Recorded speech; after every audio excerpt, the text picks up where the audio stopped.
Hello YouTube family, कैसे हैं आप लोग। आशा करते हैं कि आप लोग अच्छे होंगे, स्वस्थ होंगे, मस्त होंगे, अपने अपने घर में अपने अपने परिवार साथ खुश होंगे। और देखिए हम लोग एक बहुत सुंदर सा पति पत्नी का नोक झोंक, पति पत्नी का नोक झोंक है ना, बहुत खूबसूरत गीत है। हाँ आप लोग सुनिए, सुनिएगा आप लोग, और सुन के कमेंट करके ज़रूर बताइएगा कि हम लोग का गाना आप लोगों को कैसा लगा। आई पति पत्नी सबके में होता है आप लोग पूरा सुनिएगा तभी समझ में आएगा। बहुत खूबसूरत गीत है, आप लोग सुनिएगा।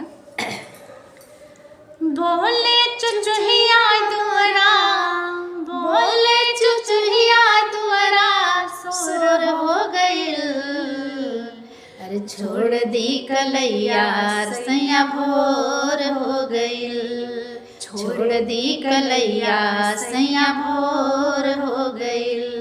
कि बोले चुचुहिया दुआरा, बोले चुचुहिया दुआरा, सोर हो गइल, छोड़ दी कलैया सैया भोर हो गइल, छोड़ दी कलैया सैया भोर हो गइल।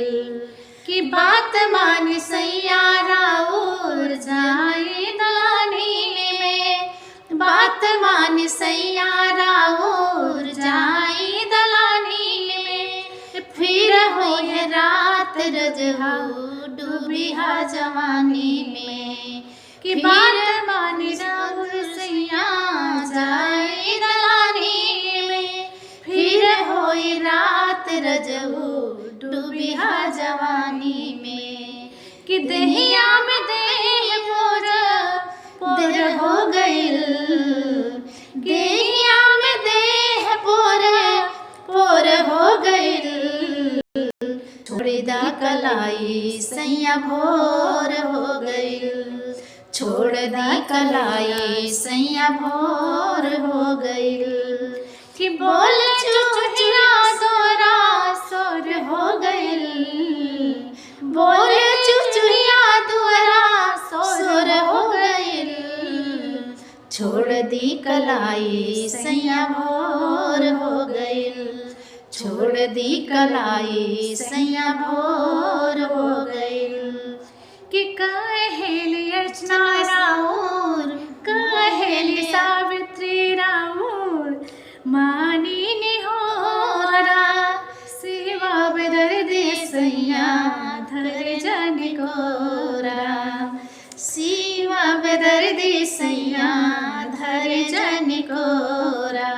किया न जाने हरे माना मनवा भोर हो गइल, आन जाने हरी मनवा भोर हो गइल, छोड़ दी कलाई सैया भोर हो गइल, छोड़ दी कलाई सैया भोर हो गइल।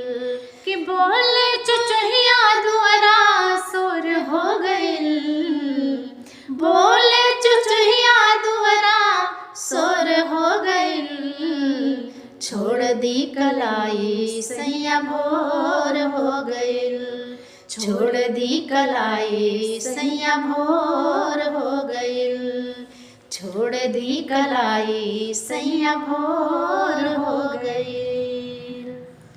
कैसा लगा प्लीज़, कैसा लगा प्लीज़ आप लोग गाना कमेंट करके ज़रूर बताइएगा।